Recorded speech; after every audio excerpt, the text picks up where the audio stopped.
A $1 billion XRP treasury. That's right, everyone. We got another one that wants to bag some XRP. We'll talk a little price action as well. BTC, the alts and crypto are on the rise. Why? Well, I've got some good news for you. We're going to talk about Coinbase's outage along with I say lots of naughty things, so here's your warning. Saylor not buying the dip, but the tip. Yes, prices were crashing. Strategy wasn't able to time it correctly. You'll see their purchase price here coming up soon. Now, before we get into the juicy news, like a $1 billion treasury to gobble up some XRP, you know the deal. Your comments come first. Why? Because you, the viewer, matter most. Starting us off is Shane Wilkins. Shane dropped some mega support on the channel last night. Thank you so much, Shane. I greatly appreciate it. And for real, I will not do any crypto sponsorships. I want to stay unbiased, and you'll see why here shortly. Shane says, thanks, bro. Nice having someone work and teach 24/7. Maybe take your wife to a nice dinner on me. It's so much work doing what you do to make our lives easier. You are badass. That's right. I bring you the news, good, bad, happy, or sad, and I've taken 1 day off since the beginning of May. One, and that was while I was flying. When I took those days off in May, that was for my surgery when I couldn't talk. So I'm definitely dedicated to you and will bring you that unbiased news. And seriously, Shane, thank you. And everyone swing by and say thank you to Shane as well. Owned by my kitty, love the name, says, if I only use Coinbase and Kraken as opposed to lesser known exchanges, aren't I safe? Or would you still recommend a cold wallet? We're going to talk specifically about that because Coinbase has some issues with people being even able to access their platform. Okay, look, cold storage, great, safest way to go. Problem is, it takes a little bit of time to move stuff back and forth, and if all of a sudden the market's flash crashing, you might want that quick access. But do you trust the exchange where your crypto is being stored at? Go with the fro. Says, hey, Klaus, are you in the same house hotel you were at last time? I recognize the wall art. Yes, I'm in the same Airbnb. You could tell by the awesome videos. And remember, in the description below and at the end of this video is my link to the second channel where I'm showing you all about Guatemala and my trip. In fact, today is a special day for everyone here in Guatemala. This is the Revolution Day. So my wife and I are going to go to the old zone, hang out with the locals, and celebrate with them. Bitcoin 111,255, ETH is 39.79. Well, XRP is at 245. Yeah, we're starting to come back price-wise, girlfriend. ADA is at 66 cents. Sol's under 200, and BNB's just under 1,100. Altcoin season index 26 out of 100. So we're kind of starting to come back. In terms of BTC dominance, look, I don't want to highlight on that every video because I want to highlight it during the big events when we get the ETFs and when we get the regaronis. But first, let's jump into Coinbase because y'all are wondering what's better, cold storage or am I safe leaving my crypto on the exchanges? Coinbase issues an update after an AWS crash, Amazon Web Service. Coinbase users were impacted by Monday morning's hours of long disruption of Amazon Web Services, the massive cloud computing provider, with some customers complaining they were unable to access the Coinbase platform. Amazon's cloud service supports a large chunk of the internet, accounting for 1/3 of the cloud market, with any outage having significant consequences. In an initial tweet issued hours back, Coinbase stated it was aware that many users were unable to access Coinbase owing to an AWS outage, adding that all their funds remain safe and the team is working on the issue. I'm highlighting this because, yes, you brought it up on which is better, a little cold storage, or is it safe to use Kraken or Coinbase? But here's the thing. You have to be very careful on what the rules are for the exchanges. In fact, I think it's Webull, I think, is one of them out there. You don't own the crypto. Like, you can't move that stuff into cold storage. So be very careful with the exchange that you use. And the biggest thing you want to know is this. Do those exchanges have cash reserves? And the reason that's important is because why did most exchanges collapse? They didn't have the cash. They had extreme amounts of debt. And when they had all that debt, guess what happened? They went under, just like FTX.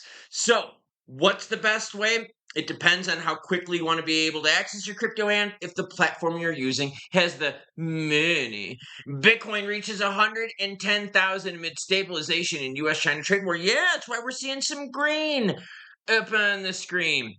In addition, an important factor is the realization of certain calming in the light of the trade war between the United States and China. Treasury Secretary Scott Bessent announced that high-level trade talks with Chinese ministers are planned to continue this week. That's good. This is what you want. Okay. We're not having the big talks between the Democrats and the Republicans in terms of the government shutdown.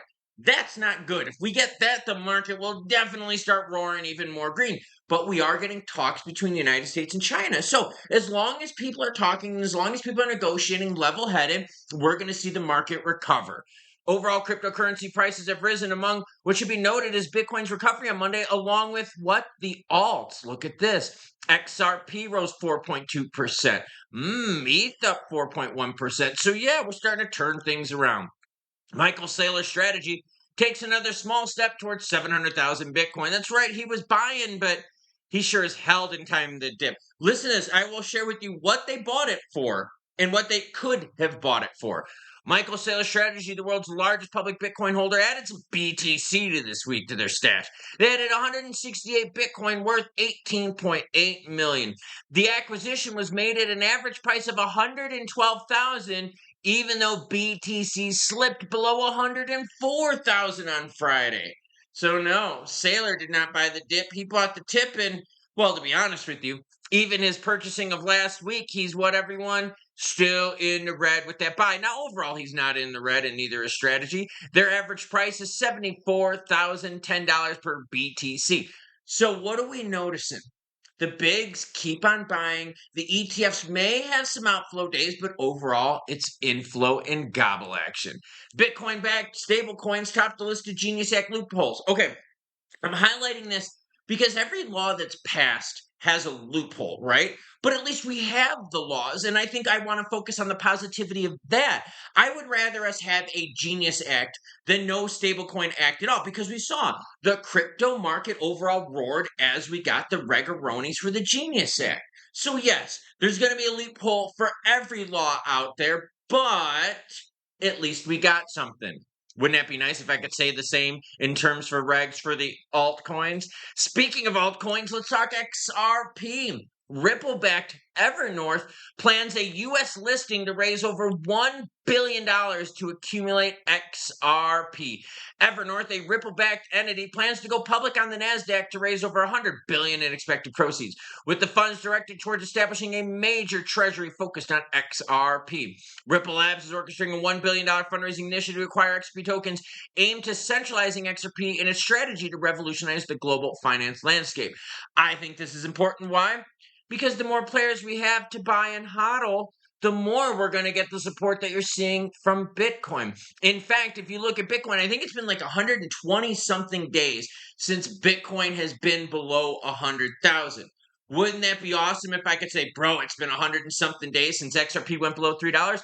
Well, we just got to get those players buying them what? Treasury action. So, good news for you. Oh, let's look at some other things going on right now. Crypto volume, it's a little slow this morning at 149 billion. Maybe the rest of the world is hanging out with me in Guatemala celebrating Revolution Day. And again, seriously, check out the other channel. It's really cool. I'm showing food. I'm showing the street scene. I'm showing all sorts of cool stuff. I'm even going to show you the Revolution Party today. Make sure you hit that subscribe button on that channel. Well, on this one too, so you can see exactly what I'm doing. What I am going to be very curious about is this chart right here, okay? This is the ETF inflow and outflow. I want to see what happens this week as the government shutdown continues, because what do you notice here? Big amounts of inflow, and then, yeah, we started getting some outflow. So I want to see, is the market going to react to some of that USA China action? Oh, okay. Or is the government shutdown action still stronger than that, and we continue with the outflows?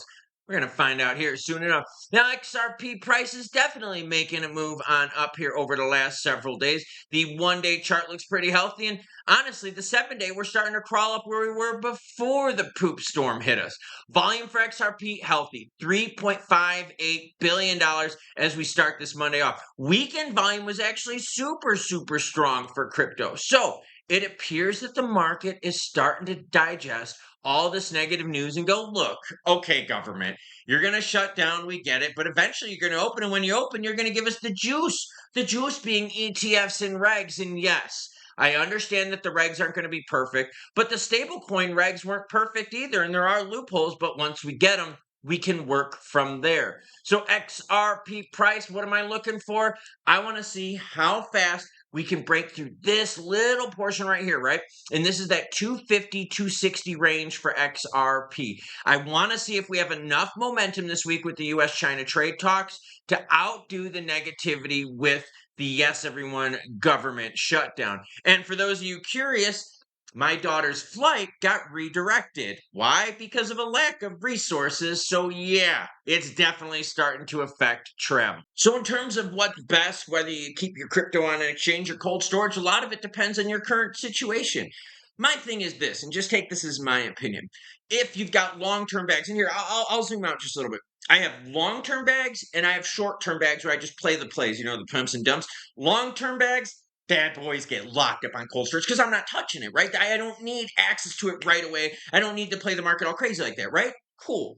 The short-term stuff, that's a different deal. I only keep that stuff on exchanges that I know have a lot of money. And what you can do is you can check out the balance sheets of these exchanges. Any publicly traded exchange has to file all their financial forms that tells you how much money they have, how much debt they have, what kind of stuff they have on their books, all that. And so what I do is I find the ones that have the most money so that if there is a mega downturn, well, they've got the cash to ride through the storm. Think about it. It's just like you and I. Let's pretend you and I, we lose our jobs, right? What is the most important thing? How much cash do you have in your account? How much credit do you have available to ride the poop storm until you get a new job and you start getting the cash to come in? The exchanges are the same way because when crypto starts taking a poop, do they have the cash to ride that storm? And honestly, recently we've seen what? Volume for the exchanges has been bonkers. So a lot of them are making lots of money. But like I said, my long-term bags, bad boys are locked up. I am not touching that. So yeah, I can put it on cold storage because it does take a little bit of time to move it from cold to get it to active and so forth. So find out what's best for your situation. Some of you out there only use short-term bags. Some of you out there are long-term, and some of you out there like me and you have both, where you like to play the pumps and dumps and like to save for the long-term action. So do what's best for you, but be informed on what the exchange has and access to them. The other thing I wanted to highlight too is the problem with the exchanges is this. You've got a little outage with Coinbase. You might not have an outage with Exchange X over here. So is it smart maybe to have your crypto on a couple different exchanges to kind of spread out that risk as well? Is it smart to put all your eggs in one basket? No, it's not at all. Keep that in mind. Now, at the end of this video, you're going to see a link to my channel and also a link to a video that the algorithms say would be best for you. Check out the other channel if you'd like. Again, it's linked down below. It's all my Guatemala adventures. In fact, I'm going to go to a commissary today. You don't know what that is? It's a really cool indoor market where they have all the food stuff. It's the food section of the indoor market. Real local, real authentic. In fact, my pequeña gringa wife is going to join me for it. And this is going to be her first exposure to, yes, a commissary. So stay tuned because I'm going to have more updates for you. Choo what? Well, the people in Donut ain't going anywhere, but we are. So choo bitches.